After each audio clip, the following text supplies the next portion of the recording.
Encore une autre fois, nous sommes en direct. Nous sommes en direct, live stream en anglais, français direct. Et nous sommes encore sur le sujet des versets clés. Versets clés. Aujourd'hui, nous sommes le 25 août, août. Et nous encore une autre fois, nous sommes de la ville d'Oshawa. Je vais prendre une petite gorgée d'eau parce que je viens juste de finir l'enseignement en anglais. Et la région de Durham, la province de l'Ontario, la nation du Canada et le continent de l'Amérique du Nord. Alors, ayez vos Bibles avec vous, s'il vous plaît. Ayez vos Bibles avec vous. Très bon enseignement aujourd'hui. Très intéressant. Très intéressant. Ça va vous aider. Si vous croyez. Oh boy, hein? La Sainte Bible. La Sainte Bible, oui. C'est une Bible qui est sainte. Elle est sainte. Elle est mise à part. Alors, nous allons commencer avec Genèse 2, 17.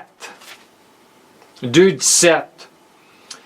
Mais tu mangeras pas de l'arbre de la connaissance du bien et du mal, car le jour où tu en mangeras, tu mourras.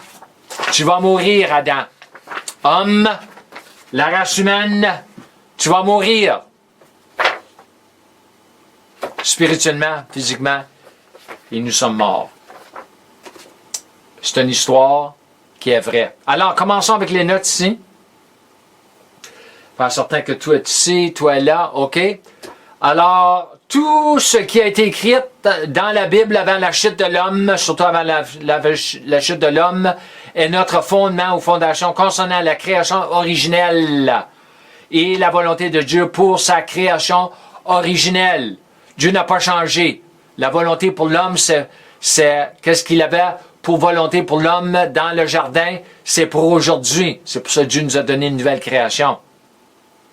Genèse 2.17 est fondamentalement les origines de ce qu'on appelle la loi des semailles et des récoltes, ainsi que la loi de notre libre arbitre moral, ainsi que la loi de la foi contre la loi de la vue, ou mieux encore la loi de la marche de la foi contre la loi de la marche de la vue, si je peux le dire ainsi.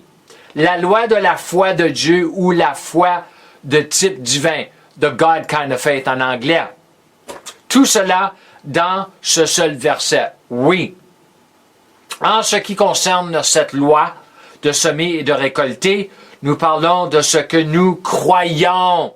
De ce que nous croyons. Il y a des conséquences à ce que nous croyons ou ce que nous croyons pas. Par rapport à ce que nous ne croyons pas, puisque croire est quelque chose que nous faisons. Comme dans un verbe ou une action. Le mot croire, c'est un verbe. C'est une action. Donc, chaque fois que vous choisissez de croire quelque chose plutôt qu'autre chose, vous êtes en fait en train de semer activement. Et avec toute semence, il y a une récolte comme dans une conséquence. Dans le verset 17, Dieu a spécifiquement dit à l'homme ce qu'il devait faire et ne pas faire. Mais n'a pas forcé l'homme à faire ou à croire ce que Dieu lui a dit de faire ou de ne pas faire à cause de ce libre arbitre moral, ainsi qu'à dire au mieux ou même mieux avertir l'homme des conséquences si l'homme choisissait de ne pas faire ou de ne pas croire Dieu. Dieu a donné à l'homme la liberté de choisir si nous voulions manger de l'un des arbres plutôt que de l'autre arbre, ainsi que si nous voulions mourir ou vivre. Vraiment, c'est ça que Dieu a dit. Veux-tu vivre, Adam? Homme, veux-tu vivre? Mange de l'arbre de la vie. Veux-tu mourir? Mange de l'autre arbre. Mais je te le dis d'avance. Manger de l'arbre de vie pour vivre ou pour manger de l'arbre ou manger de l'arbre de la mort ou de l'arbre de connaissance du bien et du mal et mourir spirituellement, puis éventuellement physiquement. C'est ça vraiment que Dieu a dit. OK? Ce n'était jamais la volonté de Dieu que l'homme connaisse la différence entre le bien et le mal, mais qu'il connaisse et expérimente pour lui-même seulement la vie et la vie en abondance. Jean 10, 10. Hein? C'est ça que Jésus a dit. Je suis venu pour donner la vie. La vie. La vie que vous aviez avant la chute de l'homme. Dieu n'a pas placé l'arbre de la connaissance du bien et du mal dans le jardin à côté de l'arbre de vie pour tenter l'homme. Non, non, non, mais pour donner à l'homme la liberté de choisir ou la liberté de faire un choix, afin que l'homme puisse exercer sa liberté donnée par Dieu pour le faire, sans que Dieu n'interfère dans sa décision, même si l'homme choisissait de faire le mal, ce qui était le cas, même si Dieu savait à l'avance, dans l'éternité passée, exactement ce que l'homme choisirait. Ainsi que Dieu disant à l'homme à l'avance que de quel arbre manger et de quel arbre ne pas manger. Dieu n'a pas tenté l'homme, comme beaucoup le disent, à cause de Jacques 1,13. C'est marqué très, très clairement que Dieu n'est pas tenté par le méchant et il ne tente aucune personne avec le méchant. Dieu n'avait pas d'autre choix en la matière que d'aller de l'avant et de créer l'homme, même en sachant à l'avance que l'homme choisirait le mal, puisque si Dieu n'avait pas créé l'homme pour cette raison, Dieu aurait retiré à l'homme la liberté de choisir le bien du mal, le bien du mal avant même que Dieu n'a créé l'homme. Oui, il lui aurait enlevé la liberté. Ces deux arbres sont extrêmement pertinents jusqu'à ce jour, car les pécheurs comme les saints, oui, pécheurs et les saints, ont toujours le même choix de manger de l'un des arbres concernant la marche de la foi ou la marche de la vue. Et jusqu'à ce jour, ici, la plupart ont choisi de manger du mauvais arbre, comme l'arbre de la mort ou l'arbre qui mène à la mort. Et la mort, ça signifie la décadence, la corruption, le crime, le péché, la maladie, la pauvreté, tout ce que vous voyez dans le monde aujourd'hui. Et en ne croyant pas ce que Dieu croit, au lieu de manger de l'arbre de vie ou de l'arbre qui mène à la vie. La vie, c'est quoi l'arbre de la vie? C'est la santé, la prospérité, la liberté du péché. Pas libéré pour pécher, mais la liberté de pécher, de ne pas pécher. Hein? Tout ce que l'homme avait à faire était de croire Dieu. Qu'est-ce que Dieu lui avait dit? Tu vas mourir, Adam. Mais Adam n'a pas cru. Il n'a pas cru. S'il avait cru, il n'aurait pas mangé. C'est-à-dire de marcher par la foi. Tu vois? C'est ça que je dis. Si Adam avait cru, il aurait marché par la foi et non par la vue. L'homme ne seraient pas dans la condition dans laquelle il se trouve jusqu'à ce jour ici. Nous devons comprendre tout ce domaine de la marche par la foi par rapport à la marche par la vue dans le contexte de ce que nous lisons dans notre Genèse 3,6. 3,6, la femme vit que le fruit de l'arbre était bon à manger. Elle vit avec ses yeux la marche de la vue. Le fruit de l'arbre était bon à manger et agréable à la vue. Voyez? Ce n'est pas des blagues que j'enseigne. Et qu'il était précieux pour ouvrir l'intelligence. Elle en a pris, et en mangeant, elle en donna aussi à son mari, Adam, qui était avec elle, et il en mangea. Tout au long de la Bible, on nous enseigne cette marche de la foi par opposition à la marche de la vie. C'est partout dans la Bible, Ancien Testament, Nouveau Testament, quand nous ne pouvons pas nous approprier ou recevoir quoi que ce soit que Dieu a fait et nous a donné gratuitement sans la foi. Impossible! Impossible! Nous sommes sauvés par grâce à travers de la foi, la loi de la foi, etc. Et c'est là que notre marche de la foi commence. Nous naissons de nouveau et devenons enfants de Dieu en recevant et en croyant ce que Dieu a fait pour nous. Jean 1, 12 et 13. Nous avons le mot recevoir et croire. Ce qui n'est que le début de notre marche de la foi. C'est seulement le début. Ah, j'aurais espéré qu'il m'aurait enseigné tout cela après j'ai été sauvé 30 ans passés. Mais ils ne l'ont pas fait. Ils ne le savent même pas encore aujourd'hui. La marche de la vue conduira finalement le pécheur au jugement du grand trône blanc et finalement dans le lac l'étang de feu, Apocalypse 20. Pour le saint, la marche de la vue le maintiendra dans l'esclavage du péché, de la maladie, l'impuissance, de la mort prémature, de la non-réception des promesses de Dieu, de l'incapacité à accomplir son appel sur la terre. Oui, c'est ça qui arrive quand tu marches par la vue. Marcher une vie sans pouvoir et sans fruit dans laquelle vous rendrez compte au tribunal du Christ. Tout ce que Dieu a pour son peuple, l'Église, le corps du Christ, est approprié par la foi. La foi seule met Dieu à l'œuvre afin de changer et d'inverser vos circonstances actuelles. Si vous avez une maladie dans votre corps, vous voulez une santé, vous voulez une guérison, c'est par la foi. Dieu dit à l'homme ce qu'il doit choisir, ce qu'il doit faire, ce qu'il doit croire et ce qu'il ne doit pas choisir, faire et croire. On le retrouve dans la Genèse à l'Apocalypse, mais Dieu ne le fera pas le choix, ni l'action, ni la croyance à votre place.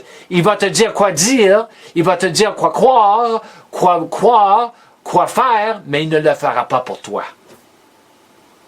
Si Dieu avait forcé quelqu'un à faire ou à penser, ou à croire ou à choisir ce qu'il était juste, il aurait commencé avec Lucifer, ainsi qu'avec Adam. Mais il ne l'a pas fait. Dieu ne peut sauver personne, ni guérir personne, ni faire prospérer personne, ni délivrer personne sans la foi, la loi de la foi. Les sécessionnistes ou les calvinistes, ou ceux qui croient que Dieu contrôle tout ce qui se passe sur la terre, Dieu c'est comme comment il disait ça en Afrique, se passe sur la terre depuis le début des temps jusqu'à la fin des temps, ne croient pas en tout cela au point d'appeler tout cela des hérésies ou hérétiques. Oh, il est le maître des temps. J'ai entendu ça quand j'avais été en Afrique. Dieu est le maître des temps. Ah, est-il? Non. Moi, je suis le maître des temps. Concernant la loi de semence et mon libre arbitre. Hérétique, puisqu'il croit et pense et enseigne que Dieu est celui qui a ordonné à l'homme de tomber et de pécher pour commencer afin qu'il puisse introduire son plan de rédemption. Est-ce que vous croyez qu'il y a des prédicateurs comme ça dans l'Église aujourd'hui? Ça fait longtemps qu'ils enseignent ces hérésies depuis 500 ans passés, depuis Calvin, au moins Calvin. C'est là que ça a commencé. Au moment où Dieu a donné à l'humanité déchue un dernier nouvel Adam, par la naissance de Jésus, l'incarnation, il a rendu disponible l'arbre de vie pour en manger librement, donnant à l'homme déchu une seconde et une dernière chance de croire à ce qui est bien et non en ce qui est mal. Au moment là où la nouvelle naissance a été rendue disponible à l'homme déchu, le jardin a également été rendu disponible une fois de plus via Tite 3.5 avec le mot régénération, mais c'est le mot palin Genesia. Le Genesia, nous avons le mot Genèse, palin ça veut dire retourner. Nous avons accès au jardin d'Éden et pouvons manger de l'arbre de vie au moment où nous sommes nés de Dieu, puisque le jardin a été créé et donné au Fils de Dieu. Luc 3.38, Adam, Fils de Dieu. Mais le moment qu'Adam a mangé de l'arbre, il est mort spirituellement, il s'est fait jeter du jardin, parce qu'il n'était plus un fils de Dieu. Il a perdu l'image. Genèse 5.3. Comme Lucifer, il n'était pas fils, mais il a été jeté du ciel. Hein? Et Adam du jardin. Tout cela est lié aux paraboles du semeur, semant la parole comme une graine de semence, Luc 8:11, puisque tous les arbres proviennent d'une graine en fonction du type de graine que vous semez, hein, pour produire un type spécifique d'arbre ou de plante ou de fruits. Si vous voulez manger une pomme, quand vous mangez une pomme, moi j'aime les pommes, j'aime autres fruits, mais j'aime la pomme. La pomme ne vient pas de la terre elle-même, elle vient d'un arbre, des branches.